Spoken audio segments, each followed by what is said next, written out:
Okay, so tonight we're talking about living the ketogenic diet. And this is such a crucial part of the Bredesen protocol. So I definitely want to have plenty of time to answer questions at the end of this. So I'll do about a 30-minute presentation, and then we'll save 30 minutes for answering questions. And just so that all of you know a little bit about me, I'm sure many of you were introduced to me through the Reverse Alzheimer's Summit. Thank you for joining us for that. I hope that you got a ton out of it, learned lots. And I know that a lot of you are a bit overwhelmed afterwards because it's like drinking from the fire hose. There's so many experts that have so many good ideas and so many, insights, so many great insights about how we can prevent and reverse dementia. And yet it's like the practicalities of how do we put this into place that get a little bit overwhelming. So I'm a naturopathic doctor. I graduated from Bastyr in Seattle in 2013. I was trained by Dr. Bredesen for 5 years later in 2017, immediately saw really impressive, like astounding benefits with my patients, which inspired me to get a clinical trial funded and develop that in our office here at Solsari in the clinic. And then we are excited to publish the results of that this year. I also founded Marama after having people ask about how they could support their loved ones when they couldn't do it in their homes. There were people basically asking, where do I send my uncle or my aunt or my mom or my dad? I want them to get the benefit of the Bredesen protocol. Where should they go? And I saw that there wasn't a place, so I created Marama, which is a lot of what we are here to talk about over these 4 weeks, is essentially how to create Marama in your home. Because what I want more than anything is to make places like Marama, senior living facilities, obsolete. I would much rather have our seniors living in and amongst their communities, their families, continuing to work, continuing to share their wisdom and experience rather than being put out to pasture. So that is the goal of my work in the world. And to that end, I'm creating the Marama at Home course. We have Solsari, where you can come see myself and my colleagues here in my clinic, and then Marama, where if needed, people can go into a residential care facility. I also have been a caregiver. So when we first took over Marama, I essentially lived there for a few weeks, and I know the day-to-day of what it is like to care for someone. I know the night to night, what it's like to be up at night, helping someone change their brief, or, just get through the logistics of caring for someone with dementia. So I come to you humbly with that experience, hoping to impart some of what I've learned so that not everyone has to, learn this from scratch, but can learn from my mistakes. And also hoping to create community amongst us so that we can all start to learn from each other. So last week we talked about creating a healing environment. Tonight we are talking about living the keto diet for a healthy brain. Next week on July 25th, we'll be chatting about brain stimulating activities. So what we can do throughout the day, not only exercise, but other things, but certainly we'll discuss exercise and the circuit that we do at Marama, and then the Marama approach to care. So how we communicate with our loved ones, with the people that we're caring for. A couple quick housekeeping pieces.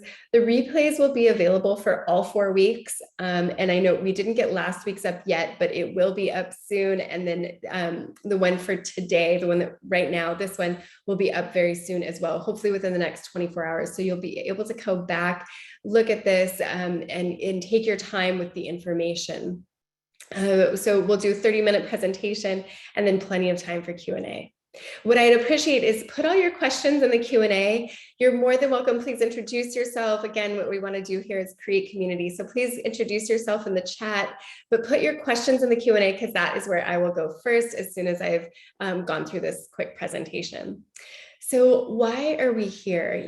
I feel deeply compelled to facilitate intergenerational wisdom transfer. So I think that's the essence of what my work in the world is making sure that our seniors still have their cognitive capacity so that they can impart their wisdom on future generations.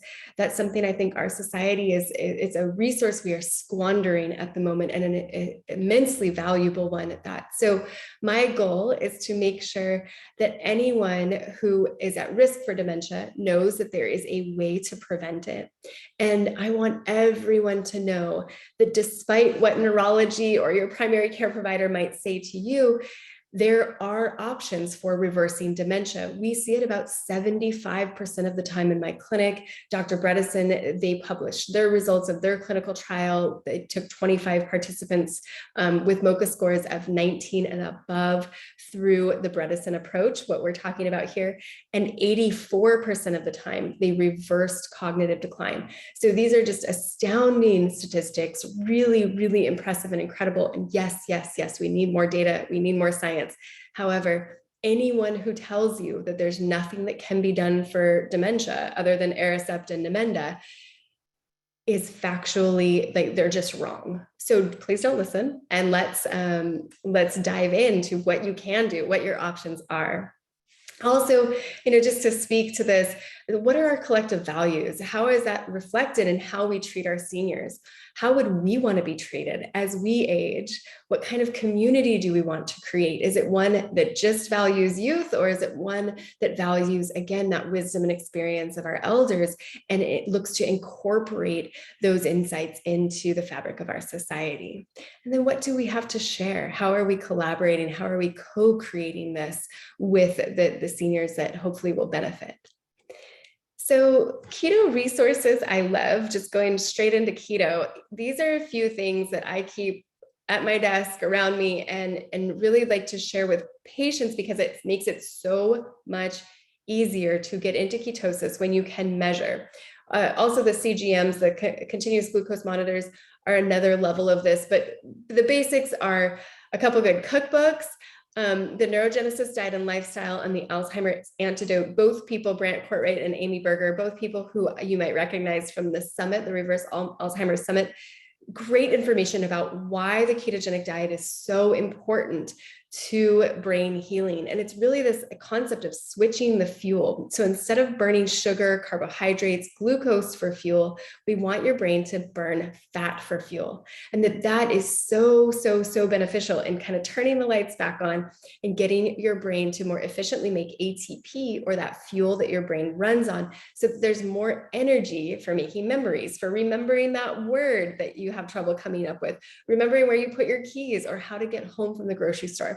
All of these little things that start to come up as we age and as our memory is declining. Also, that feeling of overwhelm, of things being insurmountable. When we have more energy in the brain, all of a sudden things are a little easier. So having a ketone meter, this is a blood ketone meter, much the way diabetics will look at blood sugar. This is a blood ketone meter that confirms if you're in ketosis or not. So as we change our diet, we want to get that feedback after we have a meal. Was that too many blueberries? Can I have blueberries in ketosis? Or is that going to be one of those foods that is going to kick me out of ketosis? So we can use this ketone meter to answer that question in a very black and white, straightforward way. On the solcere.com website, if you just go to solcere.com, there is a free download for the keto handout, which also shares some of this information and can talk you through this as well if that feels supportive. You want to get glucose strips. I love the Keto Mojo because you can, with that device, you can measure ketones and glucose. So you can see what your blood sugar is doing at the same time you look at your ketones. Really, really helpful to see how those kind of are inversely related. So if your blood sugar is going up, your ketones are going down. And when your ketones are going up, usually your blood sugar is down. And that is what we want. We want high ketones, low blood sugar. What we've seen, and the Bredesen team confirms this, they see the same thing. The higher you get those ketones, the better people are typically doing in terms of cognitive function. So ketones, to be in ketosis on that Keto Mojo meter, you want to be above 1.0. So you can see right here, this is 1.8. That is above 1.0. This person who's being measured here is solidly in ketosis. Then when we see people hit 2.0, 3.0, 4.0, the higher they get into ketosis, the more the lights come on, the more they seem to be present and capable of language, memory, all of these things. So really, really helpful to get into ketosis, which is part of why I love talking about it with a group like you, because this does a lot of heavy lifting.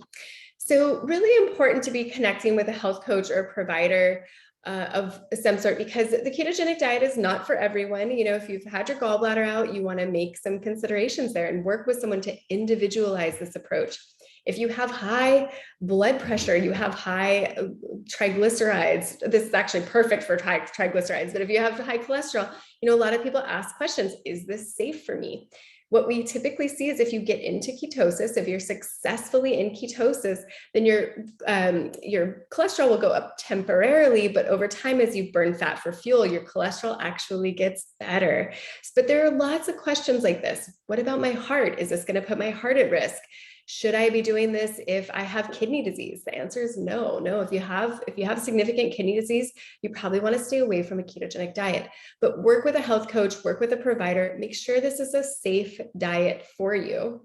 If you've never been in ketosis and you are struggling with cognitive decline, I highly recommend it. But first, we want to make sure that it's safe. So discussing it with your provider might also include chatting with them about some supplements that can help you get into ketosis quicker. So things like exogenous ketone powders, making sure you're getting plenty of veggies and all of the good phytonutrients. This is a detox diet. It's a weight loss diet. It is a brain healing diet. It's an anti-inflammatory diet. So this diet is so helpful for so many things, but weight loss isn't the goal for a lot of my older female patients. They're quite thin. Even some of my male patients, they're quite thin and they don't want to lose weight. So then working with them individually to make sure that they don't go into weight loss, but they actually are maybe putting on some bulk, more muscle, making sure our macros look good, that there's plenty of fat, plenty of protein, plenty of calories. This is not a low calorie diet. This is a high calorie diet. And then fiber and calcium, magnesium citrate. One of the things that often comes up as we change our diet is constipation. So we want to avoid constipation. Again, it's a detox diet, so we need to keep things moving. And probiotics can also help with that. It's a detox diet, so we want to have liver support. Make sure as we are breaking down those fat cells and mobilizing, burning fat for fuel, that there is support for the liver as those fat soluble toxins that have been stored in the system are released. And then fish oils, even the CalMag citrate helps, but even other minerals, salts, the mineral balance can be thrown off a little bit as you get into ketosis. So just good to make sure that we have plenty of those nutrients that help support this process. The science, this was really exciting. So when I designed our clinical trial here at Solsere, I was guessing a little bit that the ketogenic diet was the right diet for dementia patients. Dr. Bredesen talks about keto, like a KetoFLEX diet. And he wasn't emphasizing ketosis as much in 2017, 2018. And then in 2019, when I put the trial together, he wasn't emphasizing ketosis as much as he does now, because what we have learned over and over is that the ketogenic diet does a lot of heavy lifting and brain healing. And this study came out in January of 2022. This was great. It was a very small trial, just 9 participants, but they did a 6-week keto nutrition adherence program. And what they showed was that eight of those 9 people had measurable levels of ketones. They were very adherent. So they did this for 6 weeks. They were on a ketogenic diet. And what they showed was significant improvement in cognitive performance compared to baseline. So in just 6 weeks, in a very small sample size. So this must be very significant, because if it's that few people and we're moving the needle, this is a big deal. So the average difference in cognitive change was this, with a 95% confidence interval, was a 7.3 score change. So I'm not super familiar with this Wilcoxon signed rank test, but what I understand from this trial is that there was a big difference in cognitive function in just 6 weeks. And this was the only intervention. So when we do the Bredesen approach, we're doing a lot. And I will tell you over and over again until I'm blue in the face, the sooner we intervene, the more comprehensively you do it. So if you do environment and diet and exercise and the supplements and the hormone replacement, and we do the detox, that's when we have the most confidence. And when I see this, I'm like, wow, just the ketogenic diet does so much on its own. So yes, I want people to get as comprehensive of an approach as possible. And if you're going to choose one thing, the ketogenic diet is the thing to choose, as long as it's safe for you. All right, so what are some of the challenges? I would love to hear from you guys. If you are, please feel free to put it in the chat or put it in the questions. What is your biggest hurdle? Like, what is the hardest part about getting into ketosis for you? Because I would love to be able to solve for that. I would love for everybody to be able to easily and simply get into ketosis, because it does make such a big difference. So please share what challenges you come up with. I'm very curious. What has prevented you from doing this already? And maybe it's just the fact that you didn't know, like you hadn't heard that the ketogenic diet was so helpful for cognitive function. Let me know that. So keto basics, what are we doing here? I've alluded to this already, but we're changing your metabolism. So we want to go from burning sugar to fuel. We want to go from burning sugar for fuel to burning fat for fuel. And so sugar, carbohydrates, glucose, those all kind of mean the same thing metabolically. So when you're burning sugar for fuel, this is what leads to insulin resistance and then eventually diabetes. As we age, all of us, every single one of us, even if we don't have dementia, and if we don't have diabetes, all of us are less efficient at turning sugar into fuel in the brain as we age. The brain just doesn't do it as effectively or efficiently as we get older. So what we want to do is we want to change the fuel. We want to turn it into, we want to provide ketones or fats for fuel in the brain. And that the focus of the diet is on fat and protein and veggies.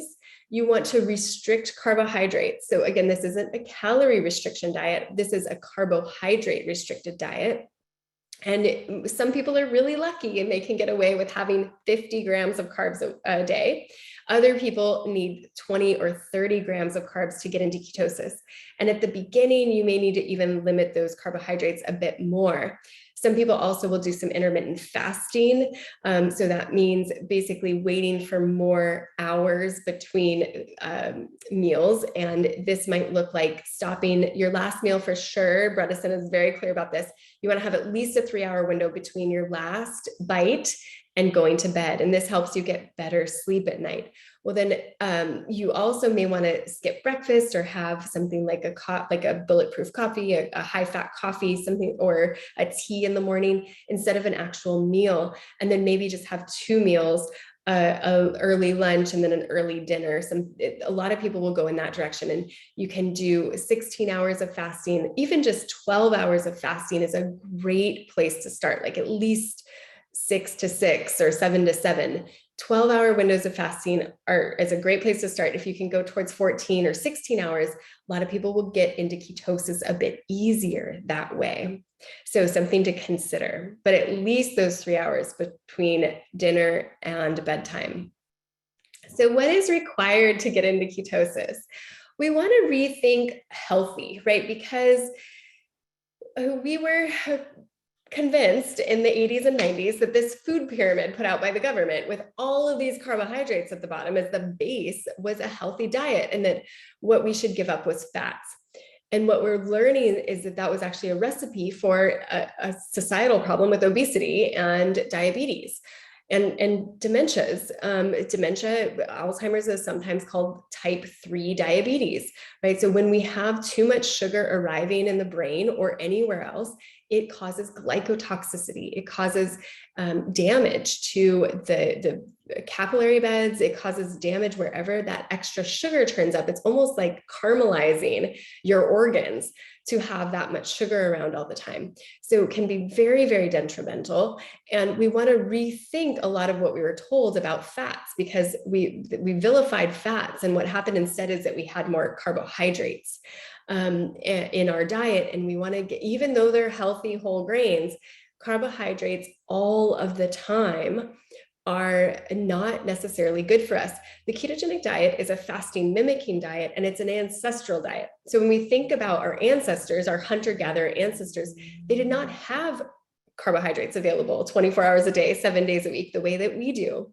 And so our bodies are designed to go in and out of ketosis, in and out of glycolysis, go back and forth between burning fat for fuel and burning sugar for fuel. The thing is, in our day and age, we don't do that. We don't take advantage of that. And when we do, we get that metabolic flexibility. There's this concept of hormesis, where if we stretch the system, we stress it out a little bit, then we have more resilience. We have a better ability to adapt to changes in the environment. That is what we're looking for with the ketogenic diet. It also is a brain healing diet. Our brain is made of fats, and adding these extra fats really does wonders in terms of turning the brain back on.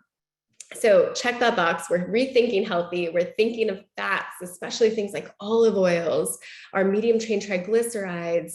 And there's some nuance to that when we're talking about ApoE4 status. So saturated fats and coconut oils included, we want to be careful with. We want to follow the numbers, but still getting into ketosis, even if you're ApoE4 positive, is still a great idea. It's just a little bit of nuance. Again, working with a health coach, available through Solsaria if you want to work with us.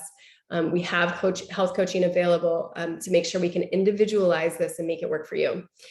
We need to be willing to give up processed convenience foods. It's just really challenging to get into ketosis when you're grabbing things off the shelves, even when they say keto all over them. They're lying to you. Don't trust them. Turn the bag around and look at those carbohydrates. If it says over 5 grams of carbohydrates per serving, it is not going to get you into ketosis. I can't believe it. I walk into Costco and it says keto, and you turn it around and there's 17, 18, 22 grams of carbohydrates. This is not going to help anyone get into ketosis. It's a little infuriating. So the other big part of what we're doing here is I think of as bicep curls for our brain. So we need to be open to cooking in a new way. And these new recipes, this new way of shopping, of cooking, of feeding yourself, this is part of that brain engagement, right? I love it. This whole Bredesen approach, it's challenging, yes. But it's the type of challenge that helps you to get those connections, those synapses going, all of the brain building, the brain rebuilding that we're looking for.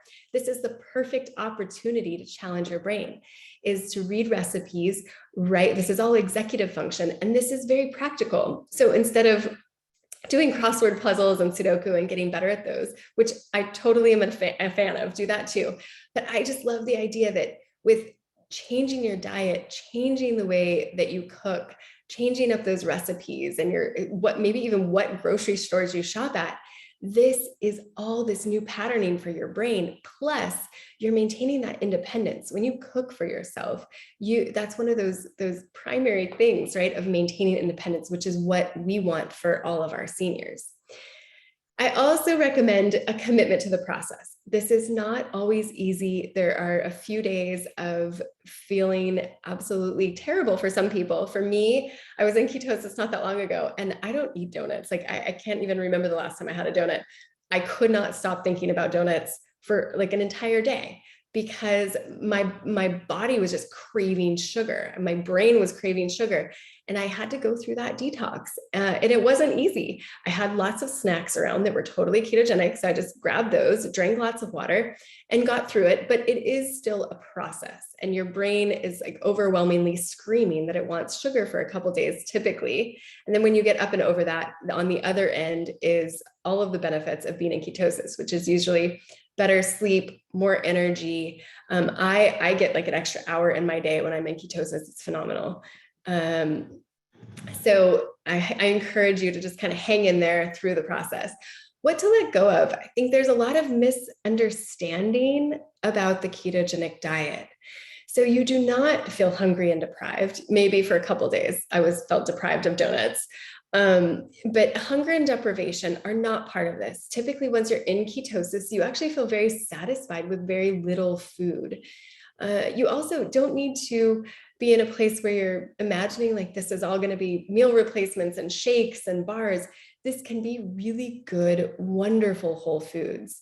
And things do not need to be perfect. So you don't have to get it right every single step of the way. This is often a process. So again, just accepting and being along for the ride, that there will be days when you forget that maybe you weren't supposed to have that cracker or that piece of fruit that's going to kick you out of ketosis, but you just get right back on the horse and get started again.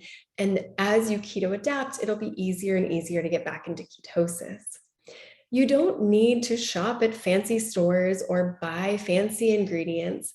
really the ketogenic diet, much like a paleo diet, there are lots of things available in the grocery store that are on the ketogenic diet. And it's usually the outside edges, right? It's not those middle aisles where things are in boxes and packages and processed. It's the outer edges where the produce and the meat are.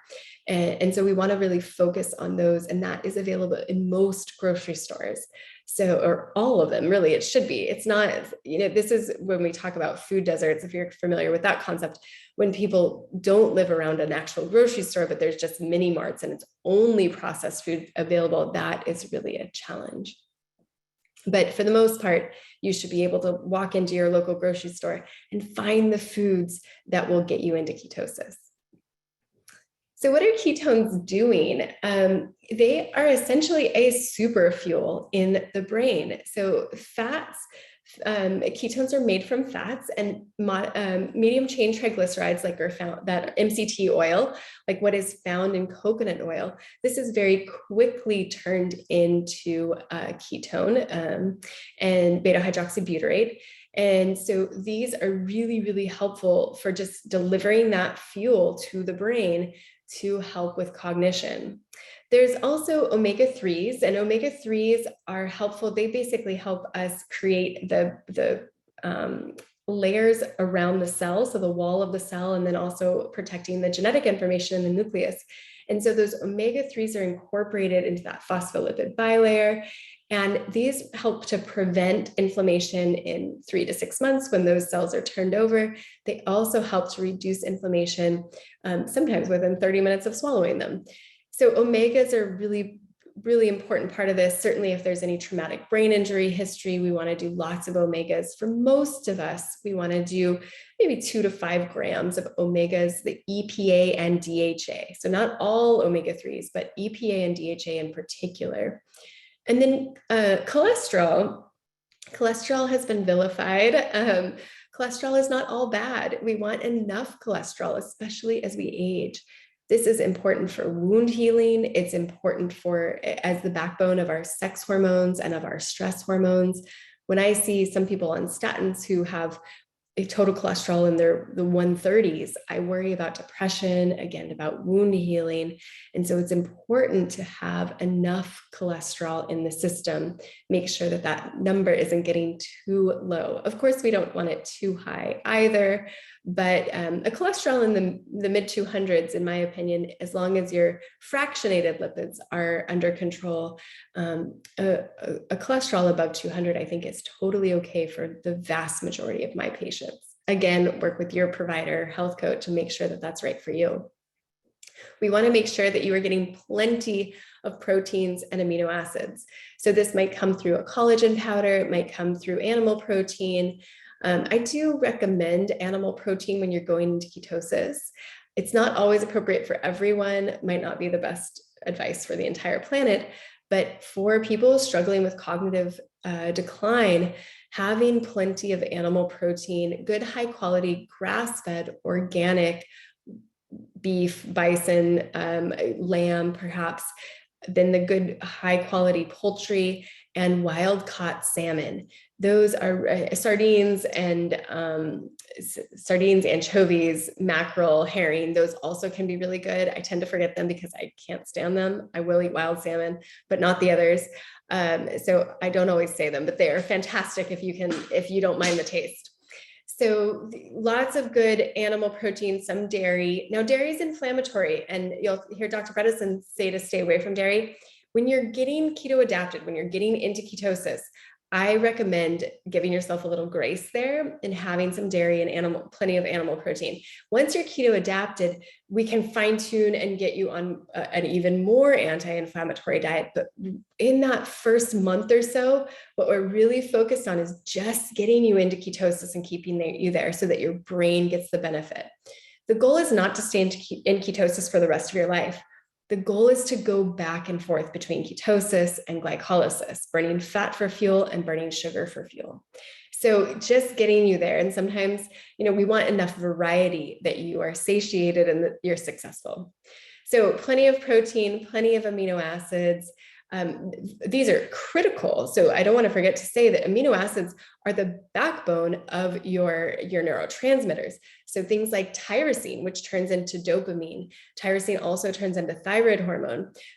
Things like glutamine turns into glutamate, which then turns into GABA. So glutamate and GABA are on our teeter-totter of excitatory and inhibitory neurotransmitters. So GABA helps you feel like 5 o'clock Friday. This is that feeling after a beer or glass of wine, where nothing's as big of a deal. You can get to sleep. You're not ruminating. Glutamate is very excitatory. It can help with memory. It can help with focus, but too much of it can push us towards anxiety. So we want balance of those things, and having enough amino acids is critical. Having enough B vitamins and enough minerals is also essential to those biochemical cascades that help us maintain balance in our neurotransmitters. Tryptophan is, or 5-HTP, the backbone of both melatonin and serotonin, so helping us fall asleep and also helping to balance mood. If we don't have enough of those amino acids, we're not going to feel great, and we're not going to make memories or be able to recall them. So then carbohydrates, this is what we are restricting. And again, Alzheimer's is sometimes referred to as type 3 diabetes. And in some people, that is the case. So remember, back to Dr. Bredesen, if we've got 36 holes in the roof and one of them is glycotoxicity, but we haven't patched the other ones, we still have a leaky roof. So glycotoxicity and high blood sugar can be one of the ways that we arrive at dementia, but it might not be the only way. So we don't want to leave out, looking for toxins and hormone replacement and all of the other components. But certainly, again and again, I see this be a very big one for a lot of people.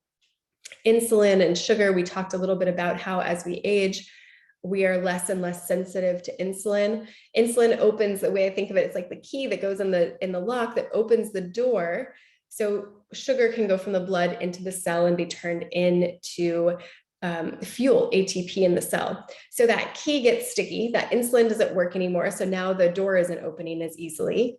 And that sugar, once it gets in the cell, it doesn't as efficiently turn into from glucose into ATP anymore as we age. So we have two issues. One, once we get the sugar, it doesn't turn into fuel efficiently. And then two, we've got a bunch of sugar building up in the bloodstream, wreaking havoc, creating inflammation, because that insulin isn't getting the door open. So again, the answer, switch the fuel, switch to ketosis. And then something that comes up often is ketoacidosis. So ketoacidosis is a pathological process associated with diabetes. The ketogenic diet that we're talking about here is like a gentle rain shower. What you're talking about with ketoacidosis is a hurricane. It's like a destructive storm. Two very different things. They're on the same continuum. We're talking about ketones, and ketones are acidic, but we are not talking about ketoacidosis when we talk about getting you into ketosis. So I want to just make that distinction, because sometimes people go, what? A ketogenic diet? You're going to go into some, you're going to have to be hospitalized. No, very different things. So I just want to be clear about that. I wanted to share this. Feel free to whip your phones out and take a picture.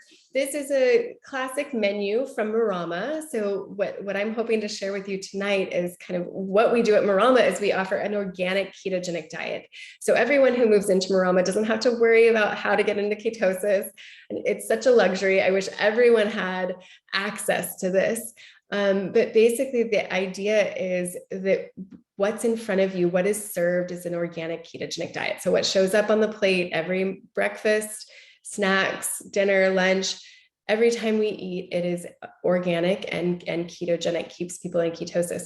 Now, the caveat there is once people are keto adapted and have been at Marama for a while, they will KetoFLEX. They'll flex out of ketosis on the weekends. And so we'll do seasonal fruit.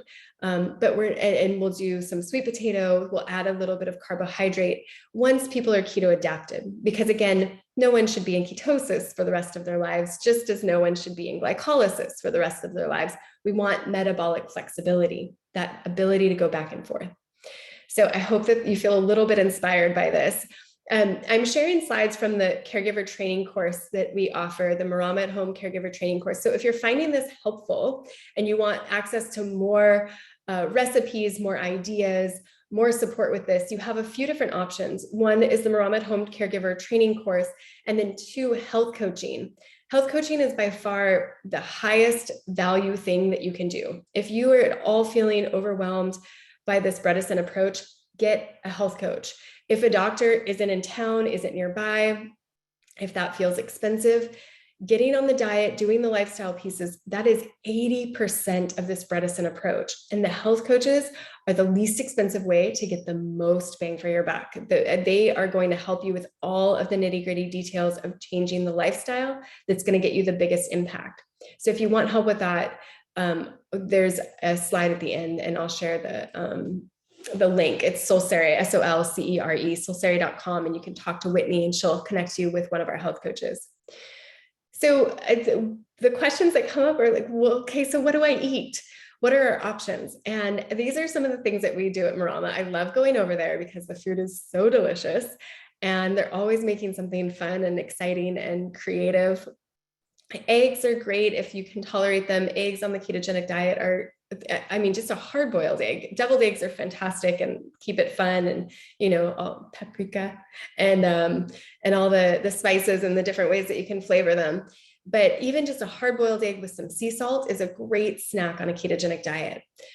Cauliflower pizza bites or something they make over there, just slices of full-fat cheese. As I mentioned, I think giving yourself a little grace, if you like dairy, if it doesn't irritate your stomach, if you tolerate it, then it's a great idea to incorporate that at least temporarily.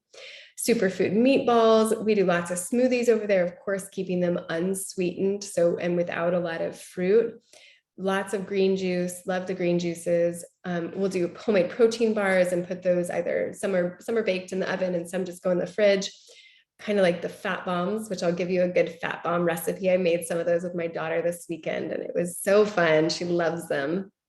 Guacamole with some sort of kale chips or cucumber slices, carrot, it's not too many carrots, but a little bit of carrot, celery, can be a great way to get lots of good fat in that guacamole and the avocado. Chicken salad lettuce wraps. Oh, they make a really good curry chicken salad over there. So delicious. Veggie trays, lots of different keto dips.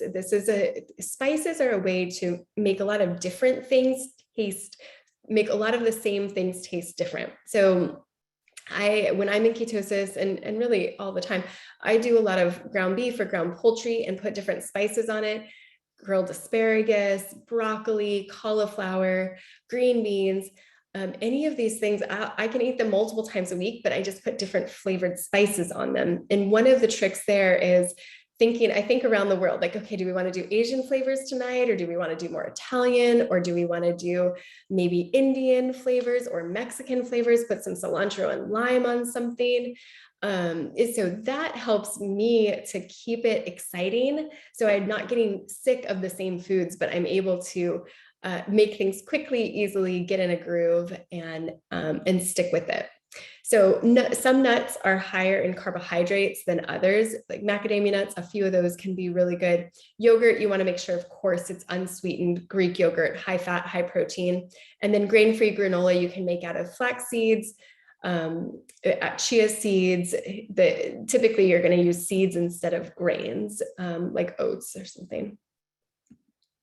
All right, so here is, again, take your phone, and this will be available, so don't feel like scarcity around this. You can always come back to this. But fat bombs are really fun, and you can play with these a bunch by adding different flavors. And just please share in the chat with us your favorite fat bomb recipes, because I feel like there's a whole culture around this. Like they're so fun, they're so easy to make, and they're a great crutch. So when you have that hankering, when you're trying to get into ketosis and you have a hankering for some sweet, these are a great way to make sure you don't fall off the wagon. And I tend to use the keto powder sweetener, that the third of a cup that's listed here that I use monk fruit, and I get it at Costco. And there's other ones that you can use as well, but that's the one that I tend to like the most. It can upset some people's stomachs, so you don't want to use too much. Be careful putting it like in lemonade or something like that. It can cause some GI upset. So can some of the other sugar alcohols. So just be careful. But stevia is another sweetener that's out there, xylitol, of course. So play with the ones that you like, and I would love to hear any great fat bomb recipes. There's mint ones, there's cheesecake flavored ones, there's strawberry flavored. I mean, there's so many out there, and I feel like everybody's got their favorite, and I'm always curious and inspired.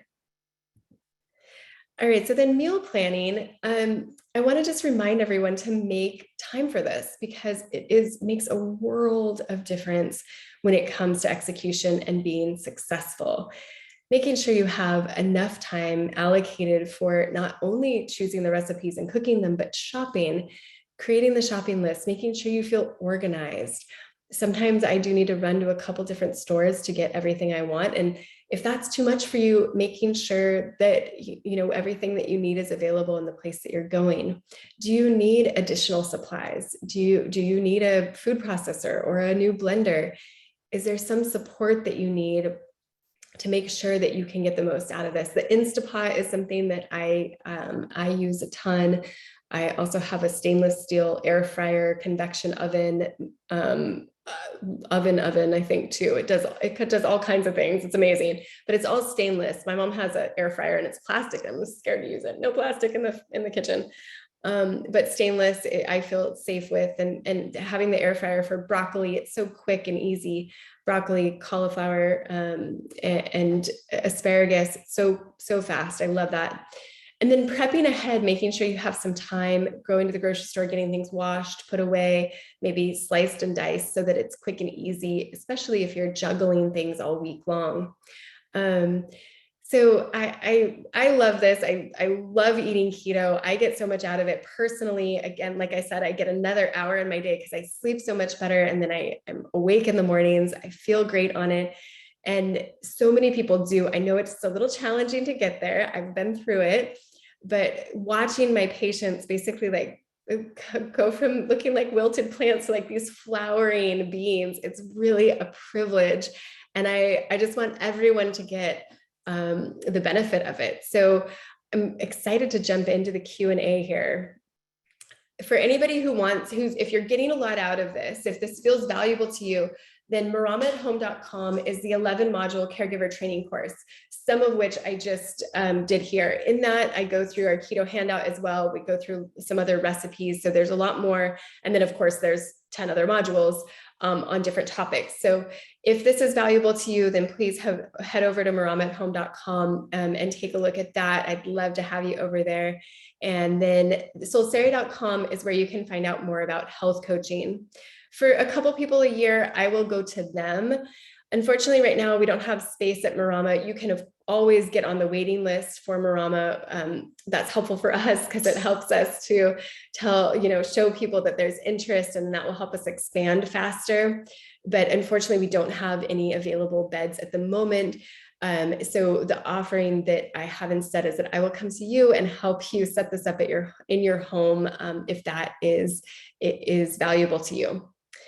So, but until then, health coaches are just absolutely fantastic and such a gift. All right. So I'm going to jump into the Q&A. Please add your questions there. We will get to as many of them as possible here. So will this session be recorded for the replay? Yes, there will be a replay. The ketogenic diet for somebody who has low adrenals. Thank you, Beverly, for this question. So this is a really, really great question, how to do that, because intermittent fasting is contraindicated in people with low adrenals, and they're usually practiced together, the ketogenic diet with intermittent fasting. That's a really good point. And what I would recommend, of course, is to work with someone who can guide you through doing the ketogenic diet in a really healthy way for your adrenals. Probably less fasting. I would absolutely agree with that you would want to do less fasting, is to not stress your adrenals, and then making sure you're getting adrenal support.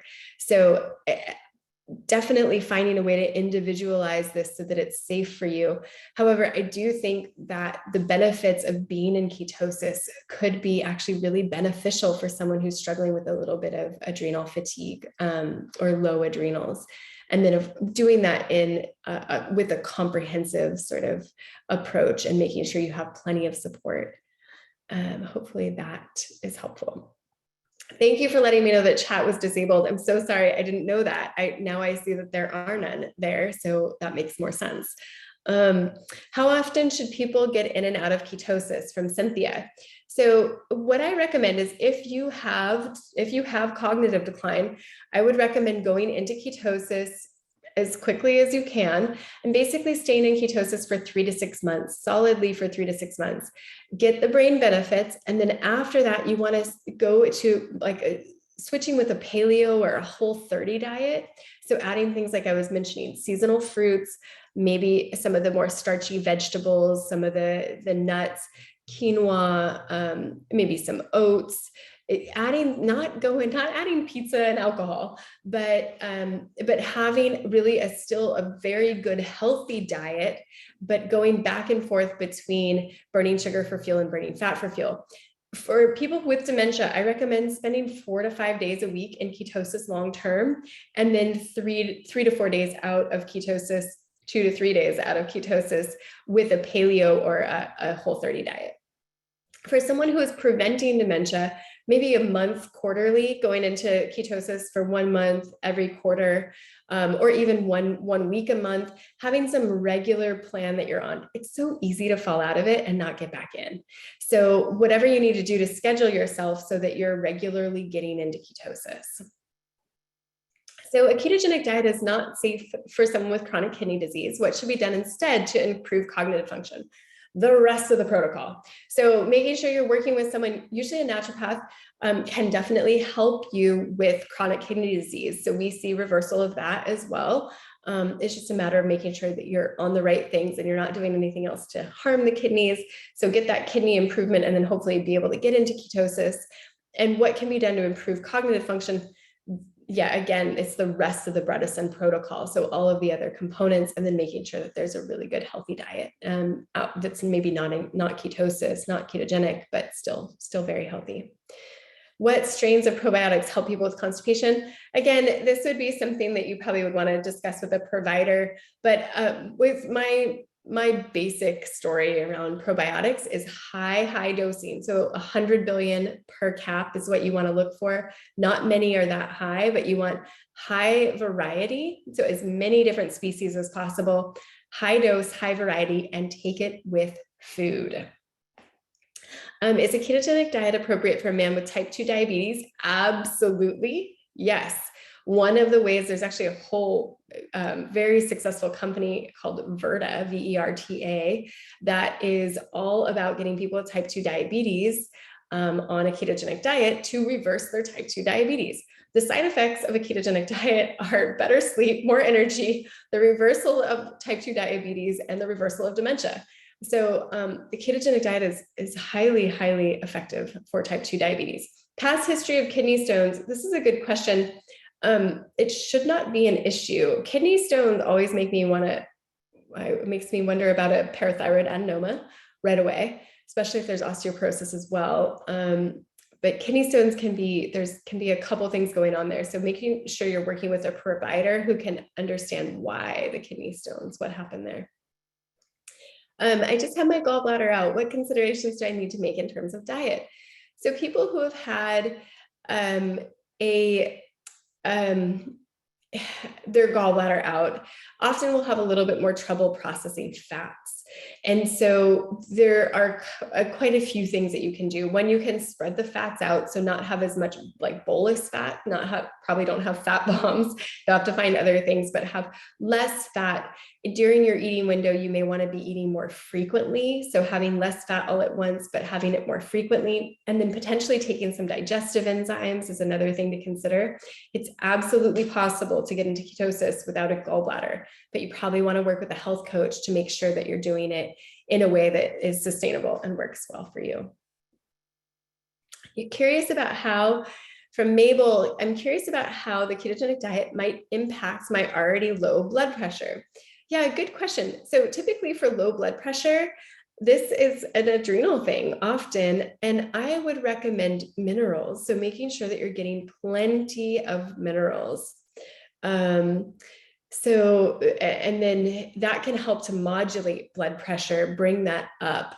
The ketogenic diet, I think that, again, like working with a provider to make sure, I wouldn't expect the ketogenic diet to make your blood pressure any lower. However, you want to keep track of that. If you already know you have a condition like this, then just be sure that you're measuring so that you know what's changing. From Dr. Michelle, underweight women who are active have difficulty keeping them from losing weight when they go into ketosis. Recommendations for macros. So great question. I don't typically think about percentages and macros. Calories, lots and lots and lots and lots of them. And then usually in combination with the hormones. So if you're doing some testosterone, estrogen, progesterone, then and the exercise, then hopefully what we're doing is adding more muscle and that the weight stays the same, even if there is a little bit of fat loss. And so activity, I would definitely recommend activity. And the other thing, Dr. Gundry was the one that put me in my place on this, but he doesn't worry about underweight status. He actually says that people who are underweight tend to be, when you look at BMIs, people who have normal BMI don't live as long or feel as good. So their health span and lifespan are shorter than people who are a little bit underweight.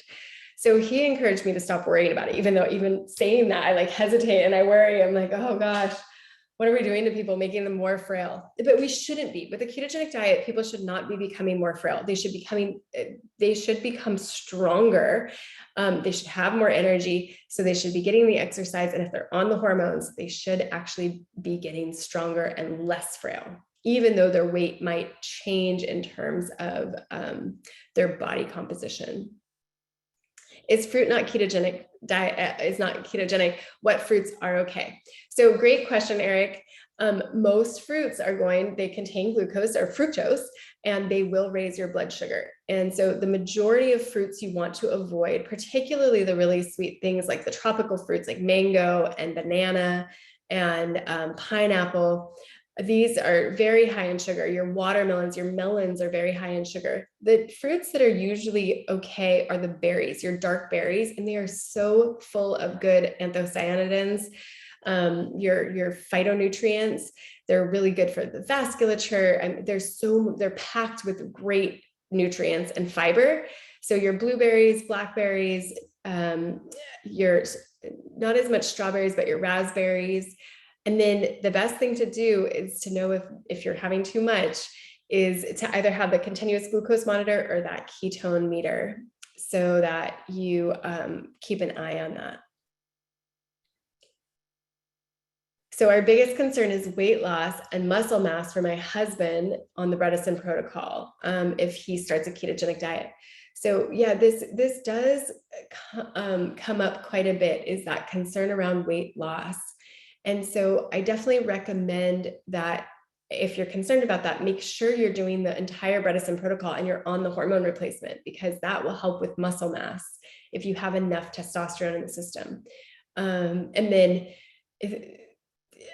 you shouldn't continue to lose weight, right? Like there's this concern that people are going to continue to get more and more frail. That doesn't happen. The weight stabilizes. So especially if you're having plenty of calories, what I've seen happen is that people have in their minds, oh, fat is bad for me, so I can't eat fat, but now you're telling me I can't eat all the carbs. And so now they're not eating anything.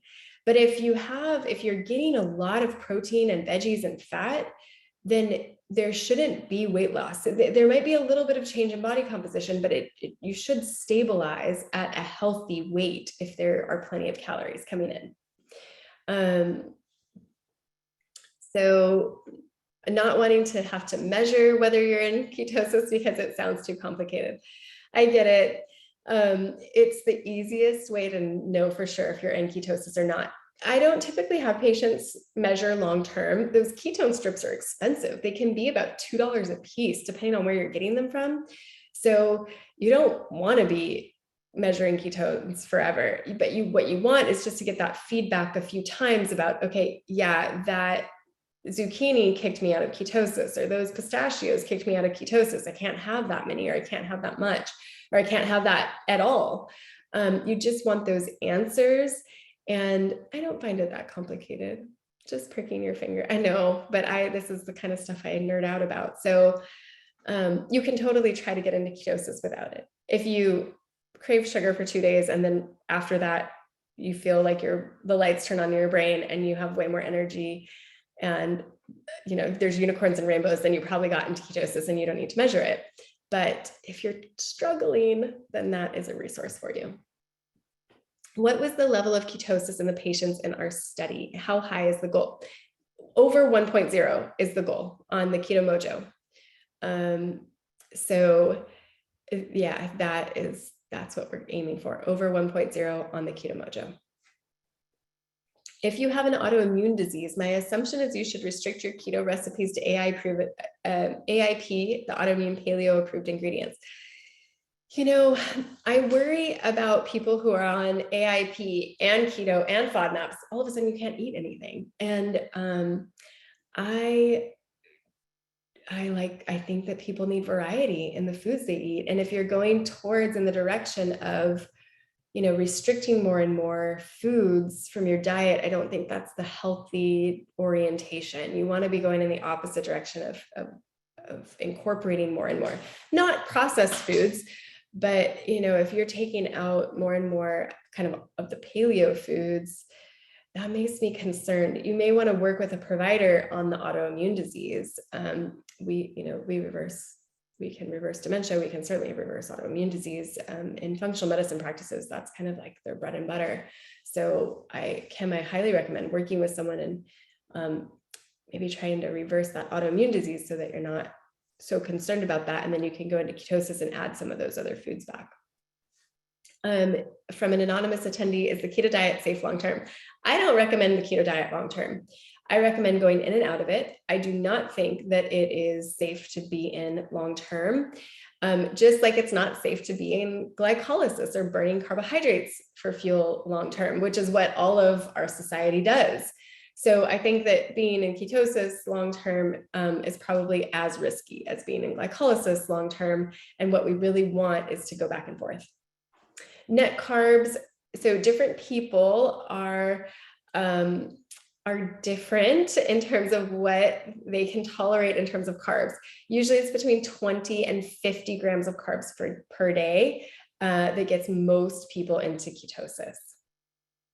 From Kathy, I've been eating a KetoFLEX diet, 12-3 for 6 weeks, and still get in just to the 0.6 to 1.4 range. 1.4 is great. That's really good. And anything over 0.5 is mild ketosis. Will the ketones gradually increase with time? I don't typically see that. I think that you may need to either fast a little bit longer or you could try adding some MCT oils or some exogenous ketones and seeing if you can bump that ketone level up a little bit more. There's different strategies, but your ketone level, if it's over 1 consistently, I'm pretty happy with that. How many calories should a petite person eat per day? A 97-year-old woman who is 4'11" and weighs less than 100 pounds. That's such a great question. I would ask a health coach. I don't even know. I would say eat, like, if the issue is some of our little old ladies, they aren't hungry often. So we want to stimulate appetite. And yeah, that's such a good question. Lots is what I would recommend because I don't want you losing any weight.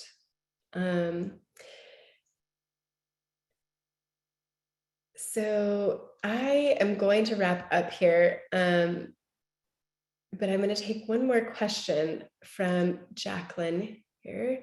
I'm a functional health coach in New York City, considering taking the Recode training. I'm not sure the need of your model of residential treatment will ever completely go away for some types of people. As an example, my own dad, a very proud man, an immigrant who survived early trauma, by tenacity and brilliance, fantastic, was very proactive about his health in many ways, though he tended towards more conventional and allopathic medicine. He was too proud to admit when his executive function was slipping and his cognition began declining, until his physical health was very grave and his affairs were in such disarray that he needed residential care to stabilize and give our mom some respite. Yeah, so this is a really good point, Jacqueline. Just that caregiving can be so stressful for people, right? Caregivers have a 2.5 times the risk of developing dementia at some point in their lives because the role of caregiver is so stressful. So I couldn't agree more that people need respite from caring, and I appreciate the just how grounded that is in the reality. And I still have this audacious goal of not having people sent to senior living. But I think, there are places, skilled nursing facilities, and making sure that people have the right amount of support is absolutely going to be something that's necessary long-term. And this sort of idea of assisted living or residential care, where there are homes where people who don't have high acuity go to live and kind of get put out to pasture. I'd love to see less of that over time, but we'll work on it together. And I appreciate that feedback. Thank you. All right, I'm going to wrap up here for tonight. I'm really looking forward to seeing you guys next week. Please put any thoughts you have, comments, please put them in the Q&A. I really appreciate them. We go back and look through them, and it informs how we support you. So thank you so much for being here. Thank you for being the pioneers in this space, learning all that you can to support your loved ones and prevent dementia. And as Dr. Bredesen says, make this a rare disease. Thank you for your help in doing that. I couldn't be more privileged to be here with you. Thank you all. Good night.